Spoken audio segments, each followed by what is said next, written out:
Bismillahirrahmanirrahim. Subhanalladzi asra bi 'abdihi lailan. Kula terangno saking mulai asbabun nuzul. Rata-rata ulama itu berpendapat bahwa asal mula Isra itu sebagai hiburan. Hiburan dari Tuhan, Allah nyukani pelipur larang niku saat Nabi ngalami dua kesusahan. Itu periode Mekah itu periode tersulit Nabi karena beliau itu sudah minoritas, kaum minoritas kecil, miskin, terus pendukungnya tidak ada. Satu-satunya yang menggaransi, yang menjamin Nabi tidak dibunuh itu karena beliau dilindungi oleh sinten pamanipun, sinten Abu Thalib. Dan termasuk lagi secara kasta sosial ekonomi beliau tinggi karena punya istri yang saudagar kaya. Gini ku Sayyidah Khadijah. Tapi ternyata orang yang selama ini benar-benar di belakang Nabi, baik secara materi maupun moral, sing entek-entekan berjuang, ternyata wafat. Khadijah Abu Thalib wafat. Terus dikenal tahun itu tahun Amul Husni, tahun kesusahan. Sudah gitu niki sing termasuk ilmiah.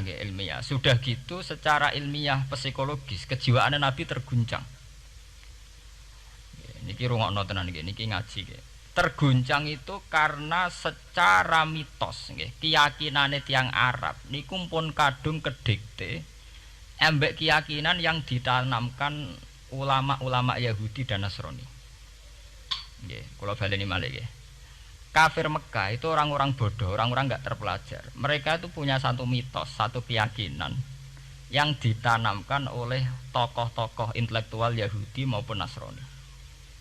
Apa keyakinan itu? Bahwa kenabian itu yang paling mungkin kalau orang itu dari turunan Bani Israel. Orang mungkin Nabi kok ora turunane wong Yahudi utawa wong Nasrani. Sehingga ketika Nabi mendakwahkan diri sebagai Nabi, mereka bilang antakulu innama unzilal kitabu ala ta'ifataini min qablina. Nak jenenge wahyu harus tidak jauh-jauh sangka turunan-turunan Yahudi. Sebab itu banyak cerita di Quran, cerita konsultasi tiang kafir Mekah pada tokoh-tokoh Yahudi. Setelah konsultasi ya disesatkan. Orang mungkin Nabi kok nemu ummiyin, bintu-bintu untuk apa? Wahyu. Podo-podo dadi Nabi rak kita, orang Muhammad. Ini kalau cerita sejarah. Sehingga saat Nabi ngaku Nabi, niku kayak sudah jadi mitos. Nabi itu tidak boleh jauh-jauh dari Palestina. Karena Nabi Ibrahim orang Palestina, Nabi Isa orang Palestina, Yahya Zakaria juga orang Palestina, Nabi Musa juga orang Palestina. Semuanya itu tidak jauh-jauh dari komunitas Baitul Aqsa. Ini ku masjid Baitul Maqdis atau Baitul Muqaddas. Lah itu wong kafir pinter, saking kepengen nyudutno Nabi Muhammad itu sampai Nabi mesti ning Palestina, ya mesti roh cerita-ceritane Nabi ning Palestina. Lah kowe apa tau roh Palestina? Wakoke detail-detail. Nek kowe pancen roh iku pintu masjid ning Palestina Baitul Aqsa jumlahe pira? Terus madhepe ning ndi wae. Jadi bahwa Nabi ngeklaim diri sebagai Nabi yang bisa membaca malakutas samawati, baca alam-alam gaib. Niku dites nek iso tenan saiki aku takok jumlahe pintu Baitul Maqdis pira. Nah, niki peringatan kangge santri-santri bahwa semua nabi itu di luar dites fisik. Artinya zaman Nabi sholat di masjid kayak teletong unta terus disiksa Abu Jahal itu hanya ujian-ujian fisik. Tapi di luar itu sebetulnya Nabi juga mengalami ujian-ujian intelektual. Ya kayak cerita-cerita di hadis Sahih, Nabi itu sering didatangi orang Yahudi ditanya, "Mat, saya punya 5 pertanyaan. Yang tahu itu hanya Nabi. Kalau kamu bisa jawab ya Nabi, kalau enggak ya tidak Nabi." Termasuk takokane, apa pertama yang dimakan ahli jannah saat masuk surga? Kok aneh-aneh. Terus kenapa anak itu kok kadang mirip bapaknya, mirip ibunya? So, kok aneh-aneh. Dan itu berlanjut terus sampai Nabi di periode Madinah. Nah sebab itu Nabi itu secara intelektual itu diasah Tuhan lewat proses Isra. Di mana Nabi saat itu secara fasih bisa menjawab jumlah pintu Masjid Aqsa sekian. Perilaku Nabi Musa begini, wajahnya Nabi Musa begini, wajahnya Nabi Ibrahim begini. Sampai di hati-hati Sahih Nabi bisa menjelaskan detail. Nabi Musa itu rambutnya kayak ini, wajahnya kayak ini, ada mutiwal. Itu detail sekali Nabi. Sebab itu di sini diterangkan oleh Imam Suyuti, peristiwa Isra adalah peristiwa di mana Nabi berjumpa para sinten Nabi. Itu asal usulnya kenapa? Karena sudah kayak menjadi mitos, Nabi itu tidak boleh jauh-jauh dari tradisi Yahudi, tradisi Palestina. Paham ben sampean roh asal usulnya. Tapi kemudian asal usul itu sebetulnya hanya sementara, hanya permainan politik. Mau sampean ben roh sejarah, permainan politik, manipulasi politik. Sebetulnya Nabi itu ya tidak jauh-jauh dari beliau adalah keturunan Israel.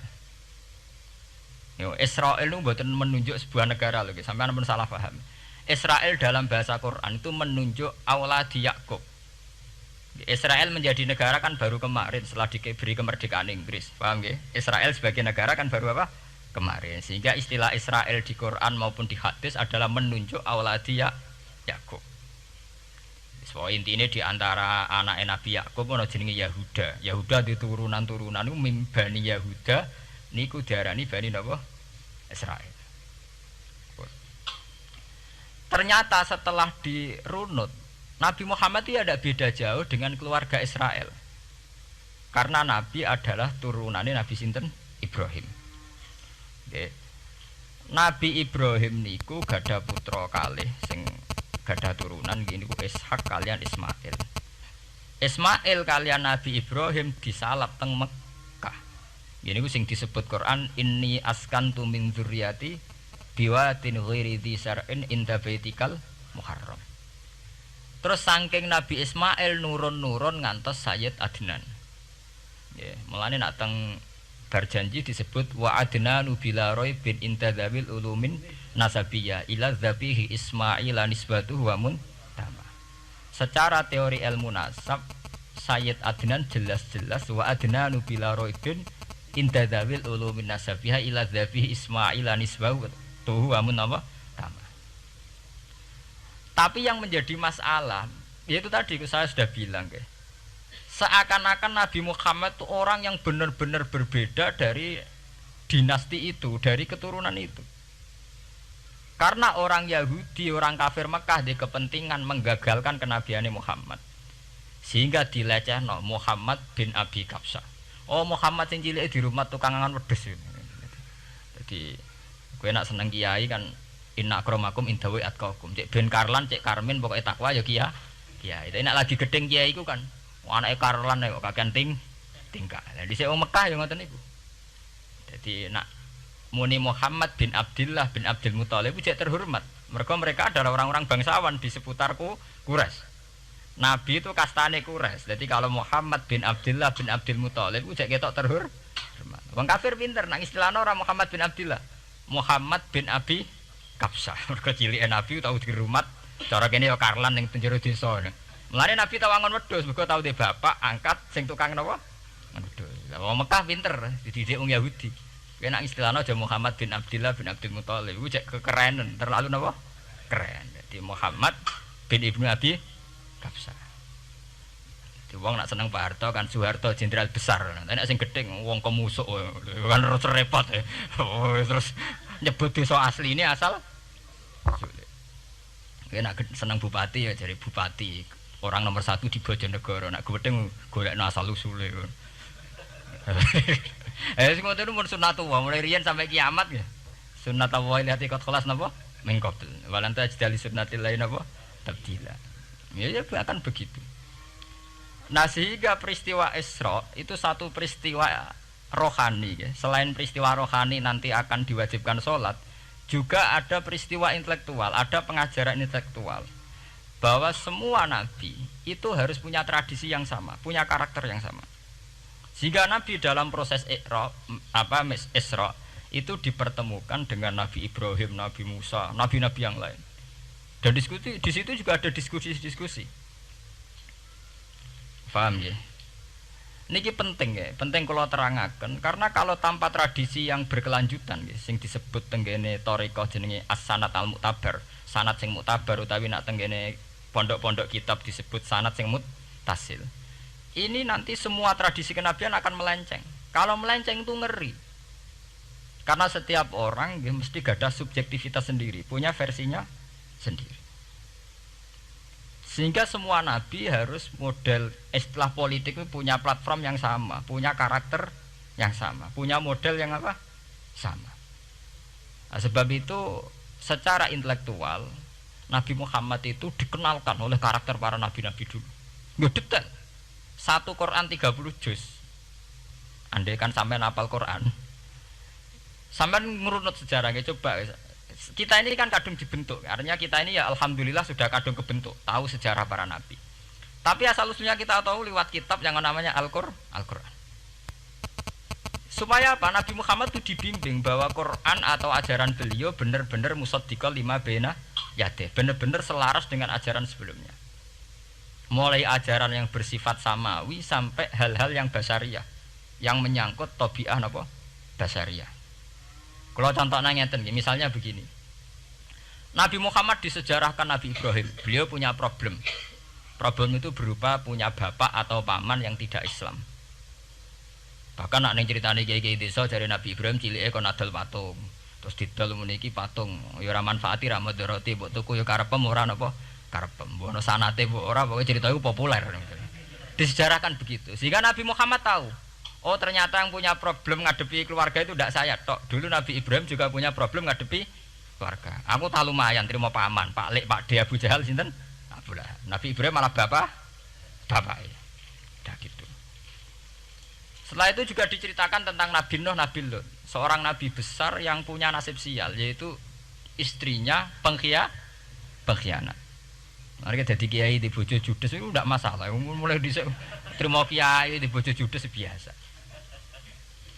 Ya itu tadi Nabi Nuh, Nabi Lut itu lebih ngeri ketimbang itu di bojo napa? Mboten kebenaran. Kita kan paling dicoba bojo judes, kan ringan banget. Paling banter mecano piring gelas itu murah banget. Begitu terus. Nabi Musa juga gitu.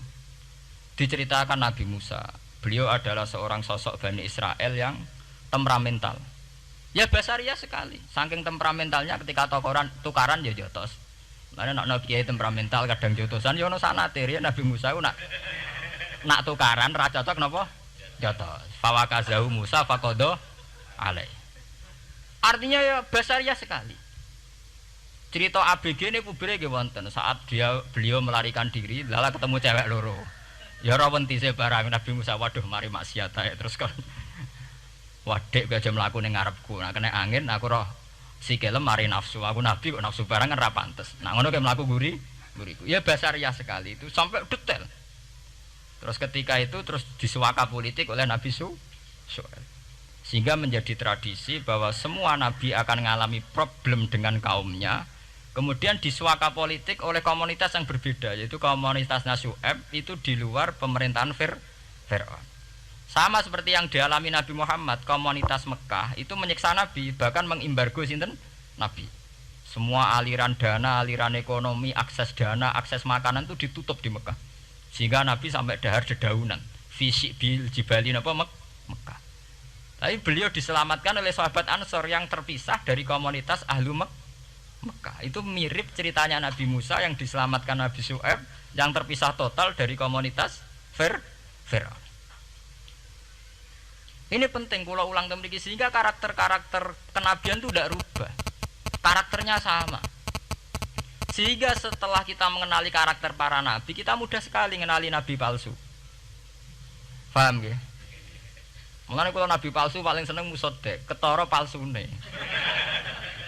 Lah sing repot sing ora ketara, mergo jenenge Ahmad. Ahmad Muhammad tak mirip. Mulane nek kowe ndek jeneng supaya ora ngaku nabi jenengno Kartolo. Mergo nek Ahmad bin Gulam rak jenenge Ahmad. Ana terkenal nabi nek ora jenenge Muhammad utawa napa? Ahmad. Mulane Ahmad bin Gulam pas ngaku nabi pengaruhe gedhe mergo mirip. Mulane kula wingi takoki mahasiswa Jogja, Gus, cara jenengan jeneng Jawa mbek Arab apa iki? Nak trene akeh nabi palsu apik Jawa lah Kartolo. Karena secara kriteria kenabian ndak akan masuk. Nek anak jenenge Kartolo atau Karmin itu ndak akan masuk kriteria wong sing bakal dadi nabi. Lah anak jenenge Ahmad tak mirip-mirip nabi. Oh Ahmad Hulam bin Mirza wani ngaku nabi mergo jenenge Ahmad. Musaddiq ya mergo musaddiqal lima bena ya teh. Lah anak Kartolo, Karmin, Karlan agak ono. Mulane saiki sing jenenge Jawa kudu syukur. Akan terbebas dari mengaku napa? Nabi. Lho syukur kan gak akan salah. Di barokah sampean jeneng Jawa orang arang ngaku napa? Nabi. Selamat. Kudu syukur. Paham ya? Tidak apa-apa, itu harus dinikmati. Ya itu tadi ya, karena Nabi itu punya karakter yang sama, punya tradisi yang sama, yang mirip-mirip. Itu kenapa Quran berkali-kali menceritakan sisi-sisi kenabian Nabi di luar Nabi Muhammad. Karena biar karakter Nabi Muhammad terbentuk, ya, terbentuk dengan karakter Nabi sebelumnya. Tidak melenceng. Kemudian itu ditiru oleh ulama kita. Kita punya guru punya guru lagi, punya tradisi yang sama. Nak mulang kudu istiqomah, santri loro lah kudu diulang. Nak sedadi kiai aja mripat ijo nak roh dhuwit. Wis pokoke dilatih. Nah, tapi dari kiai saiki orang mripat ijo, mripat abang. Mergo dhuwit saiki abang. Dhisik dhuwit paling gedhe rak 50.000 iku rak ijo. Lah saiki 100.000 abang. Dadi saiki nak nasihati nak roh dhuwit aja mripate abang. Mergo ijo wis gak akeh saiki. Paham napa? Kena akal-akalan ngoten njen repot. Tugale kula di santri dablek, nek di bojo aja moro tangan. Kula mboten moro tangan, kula saduk, moro sikil. Kena anekdot ngono rusak. Adu-adu ning bojone. Bojone loro, bareng bojone nguap. Kowe jare rabi Pak Nijobo, bojom jare loro fitnah, Dik. Sing bener telu.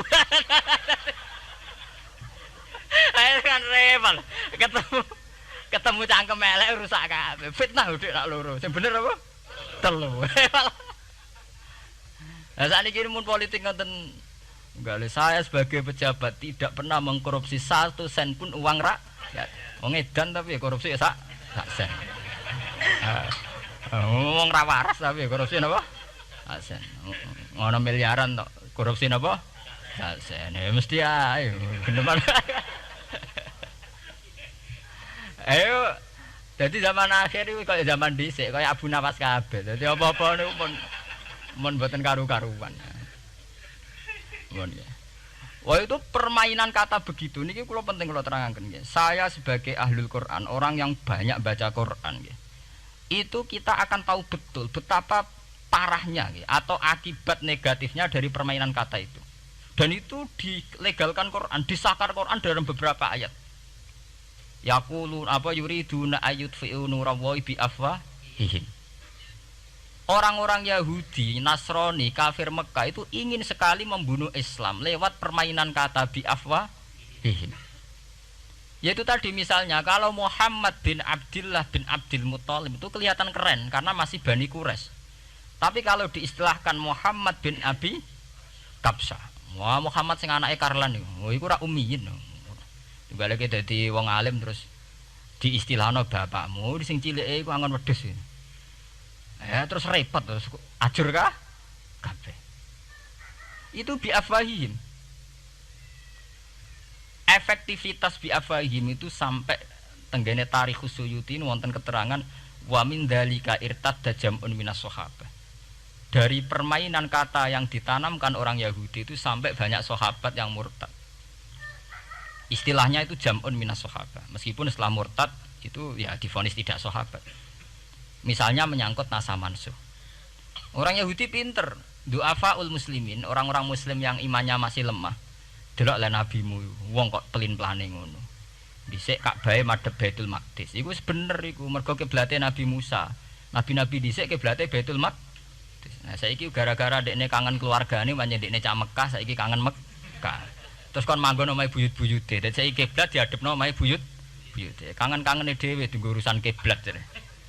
Jadi pas Nabi itu masih di Medina.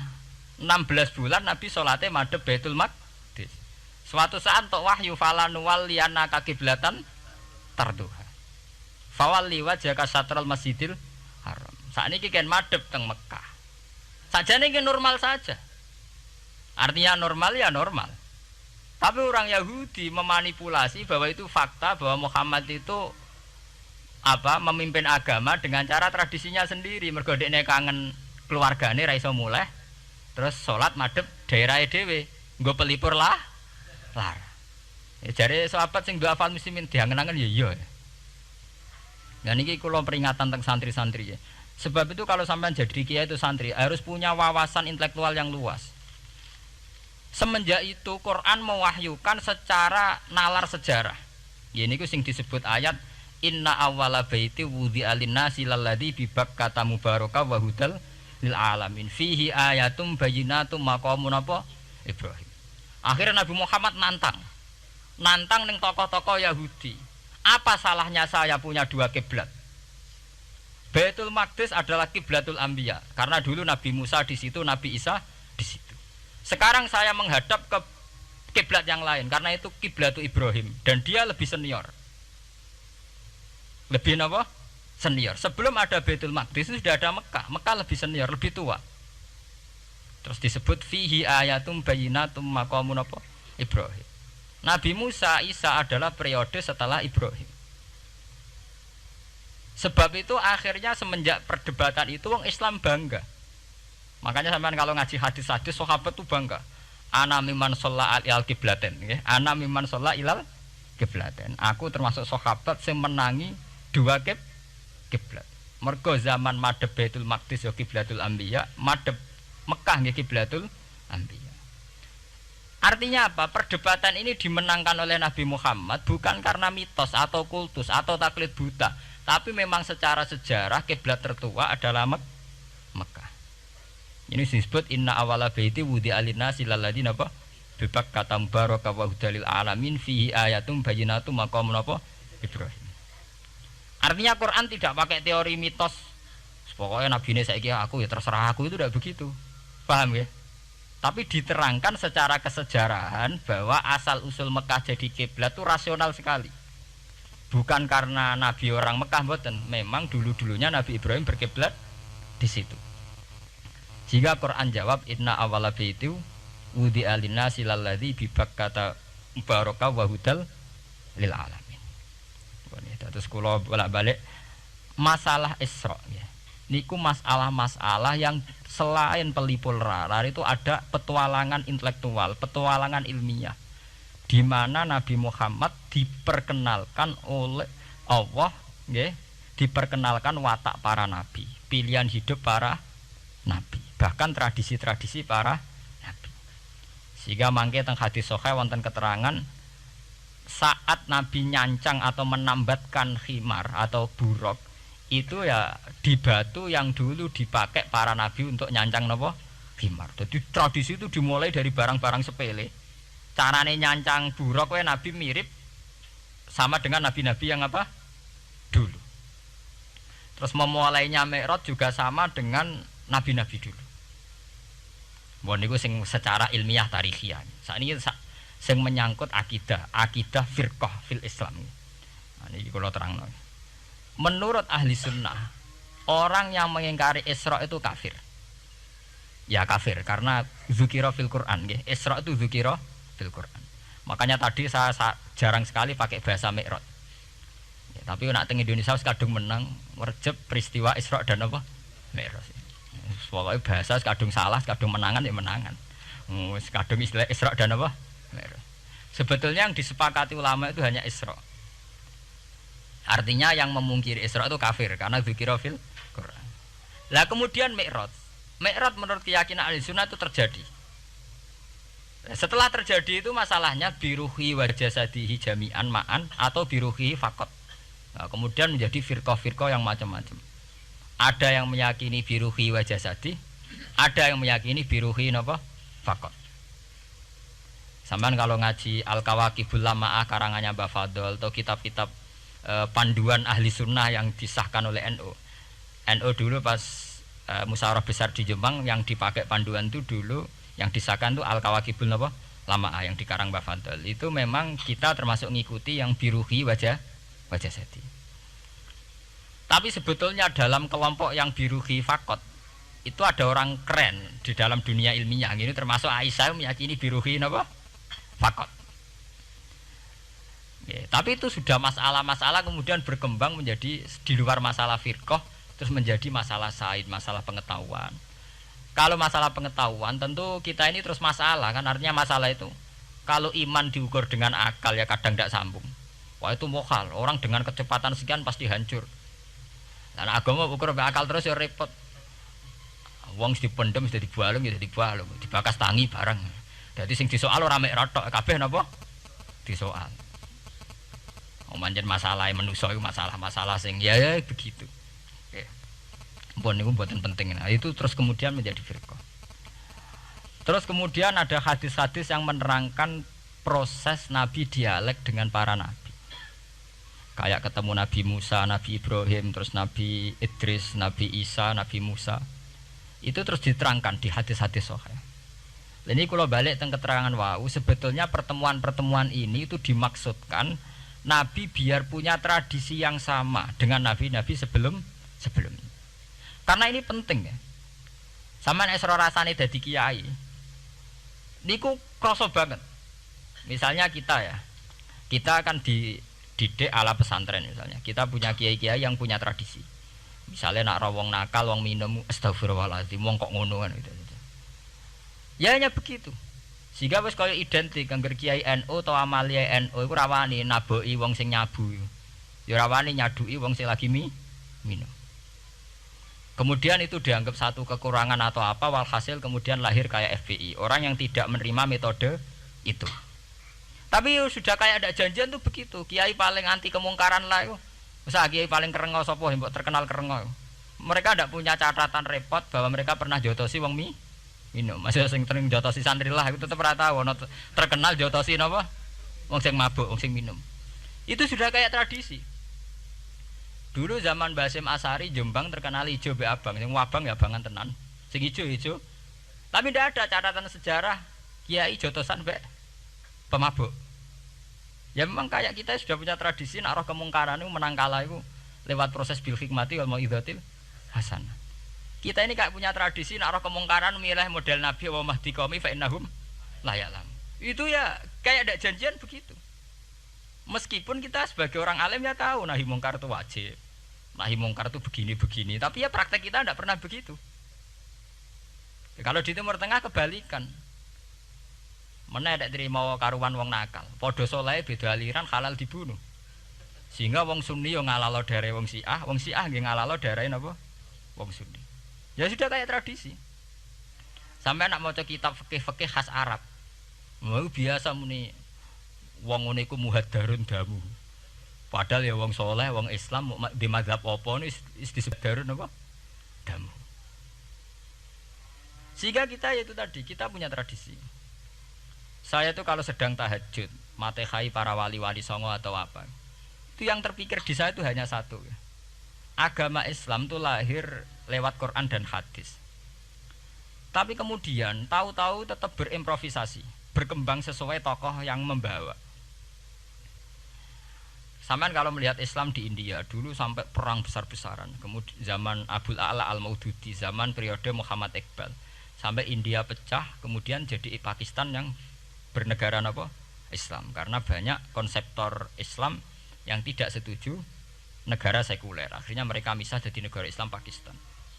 Kemudian Timur Tengah juga begitu. Karena Timur Tengah sudah Islam semua, masalahnya itu diislamkan ala Sunni atau ala Syiah. Iran menjelma sebagai aliran Syiah. Yang Sunni dianggap sesat, halal darai. Irak zaman Saddam Hussein pemerintahan Sunni. Sing Syiah dibantai sehingga wong Kurdi do mati. Era Saddam keyo gentenan Saddam sing dibantai.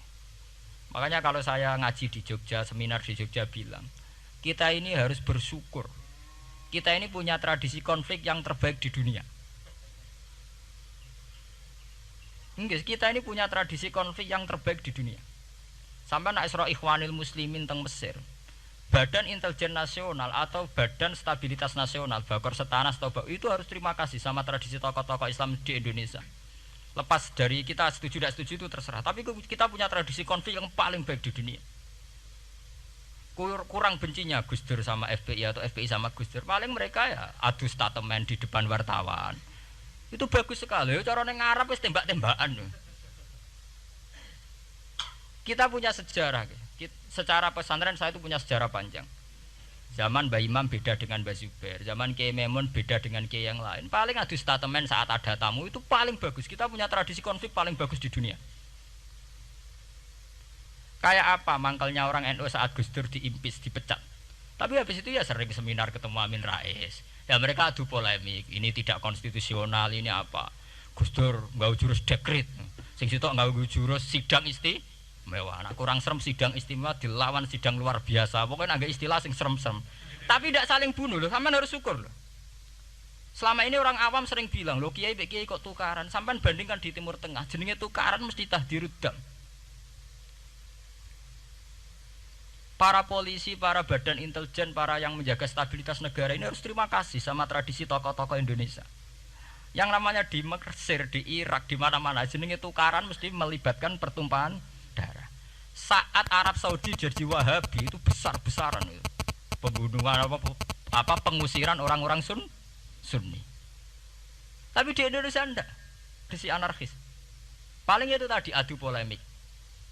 MLB dilawan MLB itu masih keren sekali, tidak apa-apa. Itu lebih baik ketimbang adu jotos atau adu hizib lah. Itu masih bagus. Nenda ini sampean biar paham, biar syukur jadi bangsa Indonesia. Kita punya tradisi konflik yang baik. Sama nek setelah peristiwa teng Irak, teng Sudan, teng Khartoum, teng Darfur, itu kan orang Islam semua. Gara-gara beda mazhab saling bunuh. Di Mesir ya gitu, Ikhwanul Muslimin dengan pemerintah dan sebagainya. Hatta saya sebesar Sayyid Qutb, sing tokoh populer mohon gak budute mboten jelas. Di Indonesia bagus sekali. Kita menangi zaman secara sejarah, kita menangi bedanya dulu Ahmad Hasan dengan tokoh-tokoh NU. Kulo nu menangi secara sejarah sering baca. Terus zaman anyar-anyarane NU asas tunggal, bedanya Gus Dur dengan Kiai As'ad. Sak mangke bedane PKB dua versi. Mereka menyelesaikan secara beradab.